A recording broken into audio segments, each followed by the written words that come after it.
Hi guys, today I'm going to show you how to run Windows side by side with your Mac. What you would need is your Mac OS X Leopard DVD and any version of Windows you want to install on your computer.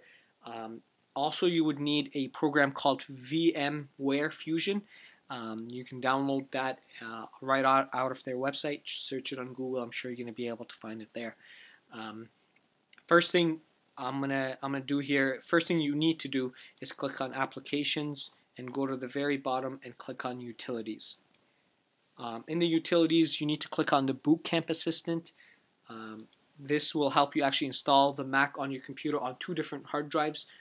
This is the best way to do it.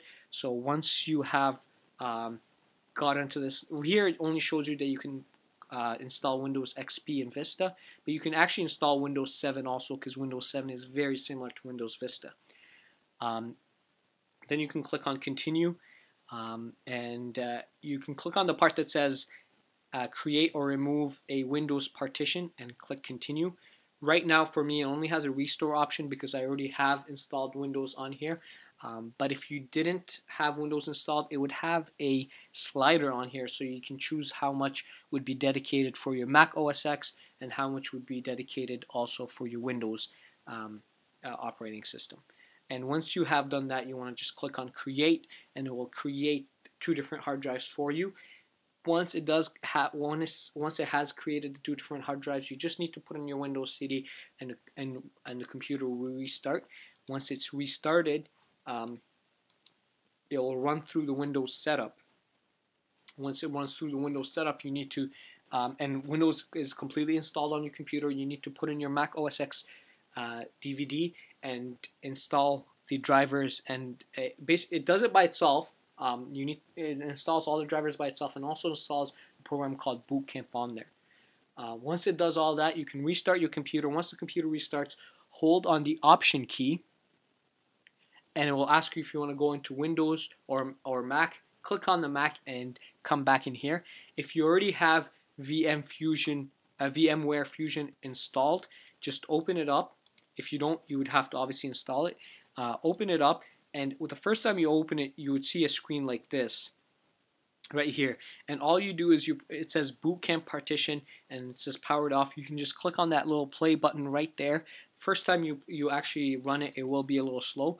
I'm going to go ahead and run mine. This is not the first time I'm running mine, that's why it's going to run a little faster.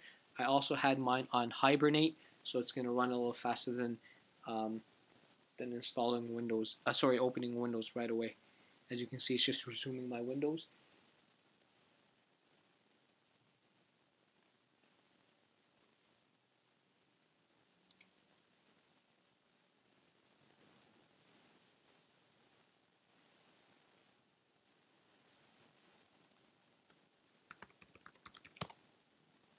And here it is. So I do have Windows here now, and if I want to go back to the Mac OS X, I can do this.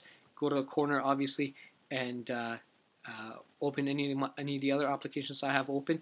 The other thing you can also do is it has this thing at the top where you can actually choose so it doesn't go into full screen. You can have a single window, and it will actually have it like a window. I like the full screen option. I'll tell you why I actually do that. The reason why I do that is because what I do is I actually created spaces on my Mac, and this space is dedicated for the Windows, and I will go to the other space if I want to do anything else, if I want to open anything else. You can obviously drag some of the stuff on here. You can drag and copy. All the spaces are interchangeable, and basically you will have Windows running side by side with your Mac. The way you would create spaces, if anybody doesn't know, you would go to System Preferences from here, or from up here. You can click on System Preferences here also. You would go to Expose and Spaces, and here I have enabled spaces. I only have 2. I don't need 4. You can delete or add as many ones as you want. It really doesn't matter. Like I said, I only need 2, one for the Mac and one for the Windows, and you can run it simultaneously, as you can see here, and it runs pretty fast. It doesn't have any problems running everything pretty quick. That's the reason why I have Windows XP on here, is because Windows XP runs faster than Vista on 7. If you have any questions, just contact me in my YouTube, and I will be more than happy to answer any of your questions.